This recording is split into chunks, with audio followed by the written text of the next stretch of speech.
Very kind of you. I'm sure this is going to be a learning experience for me as well. So thanks for making me a part of this. Sir एक passage इसी से मैं शुरू करना चाहता हूं। वक्त से जुड़ी डिबेट के मूल में तुष्टीकरण की राजनीति है, पॉलिटिक्स ऑफ अपीजमेंट है। ये तुष्टीकरण की राजनीति कोई नई नहीं है, इसका बीज हमारे स्वतंत्रता संग्राम के समय ही बो दिया गया था। आप सोचिए, भारत से पहले, भारत के साथ साथ और हमारे बाद दुनिया के कई देश आजाद हुए, लेकिन कितने देश ऐसे थे जिनकी आजादी की शर्त विभाजन थी? आजादी के साथ ही वो टूट गया। भारत के साथ ऐसा क्यों हुआ? क्योंकि उस समय राष्ट्रहित के ऊपर सत्ता का मोह रख दिया गया। ये प्रधानमंत्री Narendra Modi ji at the Rising Bharat Summit less than 24 hours ago. Yeah, Anand, I think जो प्रधानमंत्री जी ने कहा है, nobody could have summed it up better than what he's done in a very polite, very subtle manner, which has, of course, very crude connotations. And since you raked up this, I'll ask you to give me 2 or 3 minutes because I have always had very strong views on this. And I have gone on record, in fact, I have written a number of times, also said once in the parliament, that the partition of the Indian subcontinent was possibly the greatest blunder in the recent history of the world. और एक बड़ा मूल प्रश्न ये है, nobody raises this, who asked for partition? There was no public demand, there was no yearning in any section of society. It was just the ambition of two individuals, Nehru and Jinnah, because you couldn't have two prime ministers in a single country, so they carved out one each for each one of them. And the British Empire made the best use of this ambition of theirs to divide. In fact, Mountbatten initially had another plan to divide it into 3 parts: Hindustan, Pakistan, or Princesstan. Thankfully, thanks to Sardar Patel, he didn't let that happen. But जो बुनियादी सवाल जो कहीं नहीं बोला जाता वो ये है कि in fact, while the so-called political protagonists of Pakistan were demanding an Islamic state or Islamic nation on the basis of two-nation theory, the common man, even in the Muslim community, was opposed to it. There was a forum of the Muslim intellectuals and Muslim writers called the Progressive Writers Forum, जिसमें साहिर भी थे, जिसमें कैफी भी थे, मोहसिन भोपाली भी थे. They had actually very vehemently opposed the idea of partition. So much so that, and in fact, even when this happened, they were so disgusted that they had no hesitation in writing about it. Faiz Ahmad Faiz वहां चले गए, तो वहीं थे लाहौर में, तो वहां से उन्होंने लिखा कि ये दाग दाग उजाला, ये शब गुज़ीदा शहर, वो इंतजार था जिसको ये वो शहर नहीं. When he saw the riots happening, and Sahir went to Pakistan actually, but he stayed there for about 2 years. I think somewhere towards the end of 1949 he came back very disgusted, and he wrote immediately कि ए रहबरे मुल्क बता, ये किसका लहू ये कौन मारा. And then later on, a few years later, he went on to write another beautiful poem, which of course Raj Kapoor incorporated in one of his movies. जब दुख के बादल पिघलेंगे, जब सुख का सागर छलकेगा, जब अंबर झूम कर नाचेगा, जब धरती नगमे गाएगी,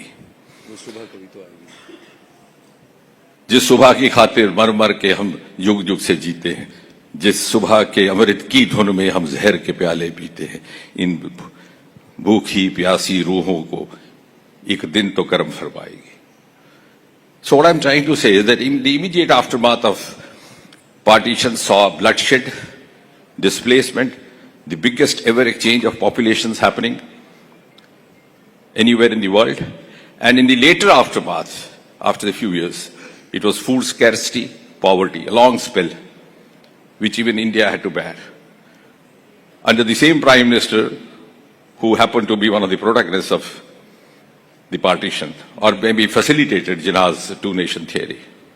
And the two-nation theory itself, if you see academically, evidently felt short of vindicating itself. Varna Bangladesh na banta. The very basis, the East Bengal was made a part of Pakistan, was because of its Muslim population, which didn't happen. Then you wouldn't have this kind of disenchantment, discontent happening in Balochistan, which you witnessed today, or even in the Pak occupies Jammu Kashmir, which of course was not a part of the partition. Redcliffe ने जो line खींची थी वो तो अलग थी, and that Redcliffe is itself a case study for you. You know, The story of Redcliffe, he was an attorney. Lord Mountbatten wanted a legal expert to do so. So he came here. He stayed there just for about 30 days or so in Delhi, didn't move out. But they say he was a great brainy guy. So he drew a line on a map, depending population ka study karke, and that came to be known as the Redcliffe line. In fact, Firozpur ka hissa bhi katne wala tha. So then there was a rethinking कि साहब जम्मू कश्मीर बिल्कुल ही cut off हो जाएगा. And then this link came. And intelligent as he was, because I have with me about 500 books on partition, written by Indian victims, the Pakistan victims, those who went abroad and settled because there was a window period you could choose even a Commonwealth country. And of course, last month only one young lady journalist from UK has written a book on the families. And there are also books written by the British authors. And one of the British books mentions that when Redcliffe's task was over, he handed over his documents to Lord Mountbatten. He had at the back of mind that this was going to be disaster. So he wrote a letter to his stepson. He said, my task is over. I'm coming back before more than 1 million people rendered homeless come looking for my blood. So he knew what he was doing. Yes.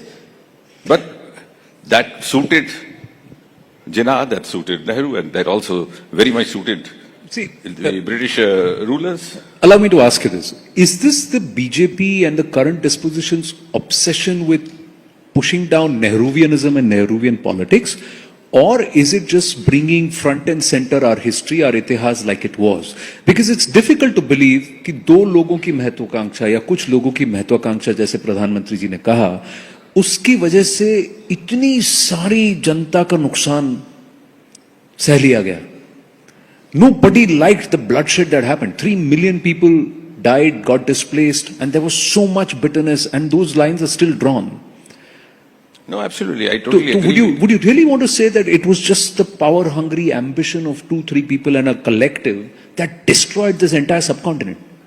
Yes, to a very great extent. And do you know something? Even Jinnah, I don't know how far ideologically or by conviction he was subscribing to an Islamic state. It was more of a mission.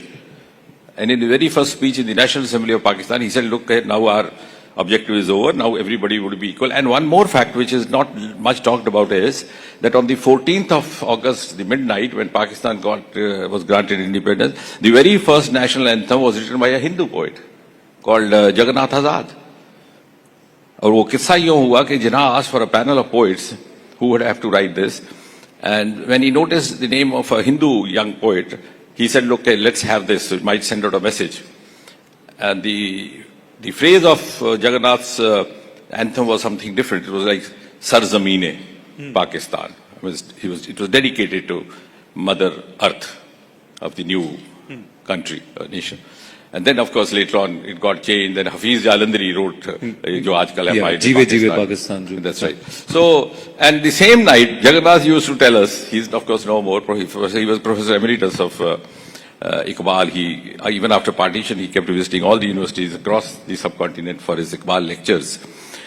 He used to take quite a lot of sadist pleasure in narrating कि जब मेरा ये बन रहा था कौमी तराना तो उसी वक्त प्रिसाइजली मैं वहां से भाग रहा था कि मेरे कुछ मुस्लिम हमसाए वहां से आए तो उन्होंने कहा साहब आपका तराना तो बज रहा है बड़े खताब की बात है लेकिन कहीं ऐसा ना हो कि ये जो राइट चल रहा है यहां आप मारे जाए और हम आपको बचा नहीं पाएंगे. So they managed his safe passage into this side of the territory. And therefore, what it means is that it was traumatic, not only physically, it was also traumatic psychologically. It took a toll of every aspect of human existence. So you agree when the Prime Minister says that this is a thought continuum? Yes. And I'm bringing it front and center because the Yuva of today, do they need to understand their history? Do they need to be colored by their history? Or do they need to accept and move on? What do they need to do? Because what the PM is saying is, और आप भी यही कह रहे हैं कि there is a fundamentalist कट्टरपंथ thought process, एक विचारधारा, along with those जिनको सत्ता की भूख है, who are